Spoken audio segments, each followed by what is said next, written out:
Assalamualaikum warahmatullahi wabarakatuh. Shalom, Om Swastiastu, Namo Buddhaya, dan salam kebajikan. Halo everyone, perkenalkan nama saya Mil Cecilia Sakaria Solo dari Universitas Negeri Makassar.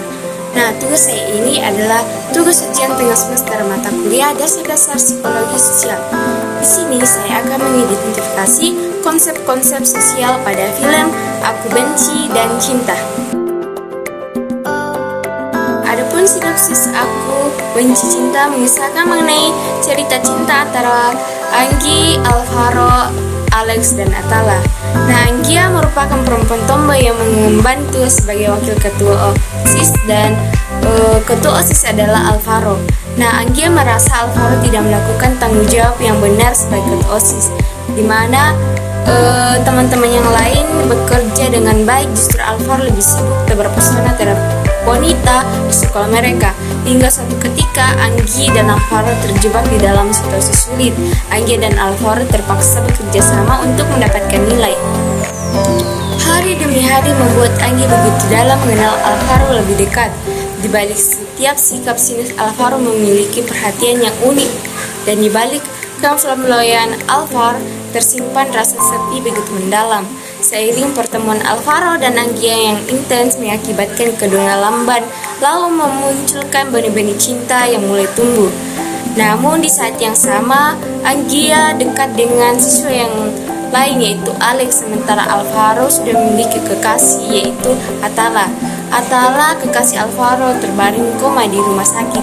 Keadaan ini semakin rumit sebab Alex merupakan sahabat lama dari Alvaro dan juga Atala. Anggi pun bersifat melepas Alvaro. Di sini saya akan terlebih dahulu menjelaskan pengertian dari persepsi yang ada.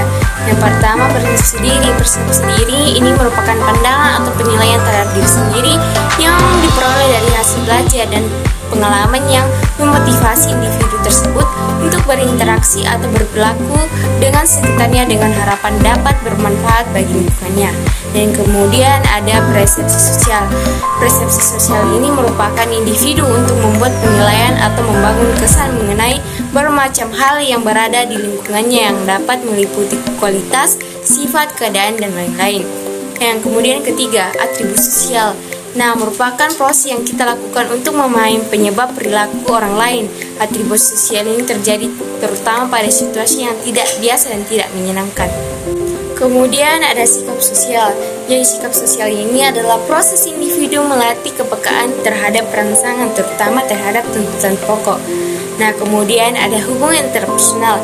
Jadi hubungan interpersonal ini adalah hubungan yang terdiri dari dua orang atau lebih yang saling tergantung satu sama lain dan menggunakan pola interaksi yang konsisten. Tentu saja hubungan tersebut akan memberikan pengaruh terhadap satu dengan yang lainnya, atau dapat dikatakan juga sebagai gabungan yang bersifat timbal balik. Kemudian di sini saya akan mengidentifikasi konsep-konsep sosial pada film Aku Benci dan Cinta. Yang pertama ada persepsi diri. Pada durasi 2 menit lewat 55 detik sampai menit 3 lewat 33 detik tentang persepsi diri, di mana Anggia mempersepsikan dirinya sebagai orang paling sibuk dan paling penting di sekolah, sedangkan Alvaro orang yang paling dibenci oleh Anggia dan paling dianggap sibuk mencari tebar pesona di lapangan. Dan yang kedua ada persepsi sosial. Pada menit ke-5 lewat 16 detik sampai menit 6 lewat 30 detik, persepsi sosial yang terjadi di sini adalah di mana Anggia memberikan hasil event kepada Alvaro yang dibuat oleh Paldo.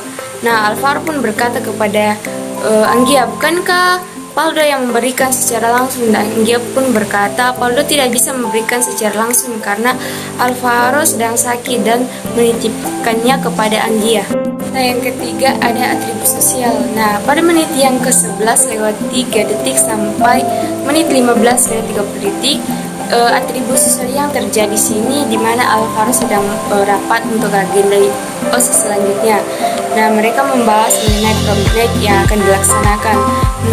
Mereka mengajukan siapa yang akan diundang pada saat proyek itu. Namun di sini Anggi tidak setuju akan hal itu karena tidak sesuai dengan budaya Indonesia. Anggi pun berkata, jika kalian tidak mengubah, saya akan tidak ikut rapat lagi ini. di sini Alvaro mencari tahu apa penyebab Anggia tidak setuju akan hal tersebut. Nah, Alvaro pun berkata, apakah karena kamu tidak mempunyai pasangan yang akan kamu bawa saat prom nanti? Di sini Anggia pun berjanji akan membawa pasangan saat prom karena dia merasa jengkel kepada Alvaro.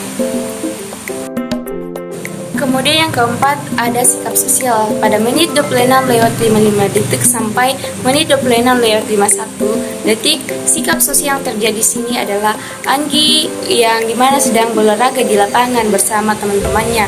Nah, di sini saat Anggi lari di lapangan, Alvaro melihat ada sebuah bola menuju ke Anggi dan akan tepat pada wajah Anggi. Dan di sini Alvaro bergegas berusaha menolong, dan yang terjadi malah Alvaro terkena pukulan kasti. Nah, untungnya Alvaro tidak apa-apa dan di sini pula mereka berbincang-bincang, dan untuk kedua kalinya Alvaro pun menolong lagi Anggia untuk menyelesaikan tutor musiknya untuk memperbaiki nilai mata pelajaran musik dia. Yang kelima, hubungan interpersonal. Pada durasi 1 jam 22 menit 9 detik sampai durasi 1 jam 29 menit 52 detik. Nah, hubungan interpersonal yang terjadi di sini adalah Anggi yang merasa orang terpenting di event tersebut terasa ada yang kurang.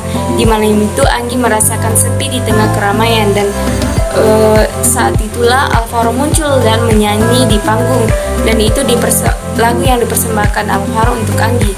Nah, tarian samping Anggi berkata, kehadiran Alvaro malam ini datang untuk kamu, bukan untuk Atara. Dan pacar dari Atara pun berkata kepada Anggi, Alvaro punya cara untuk menunjukkan cintanya sendiri, dan kemudian di sini ia meminta maaf. Alvaro meminta maaf kepada Anggia atas kesalahannya. Nah, untuk itu kemudian mereka yang dulunya saling benci kini akhirnya saling melengkapi satu sama lain. Nah, itulah yang dapat saya sampaikan. Kurang lebihnya mohon dimaafkan. Wassalamualaikum warahmatullahi wabarakatuh.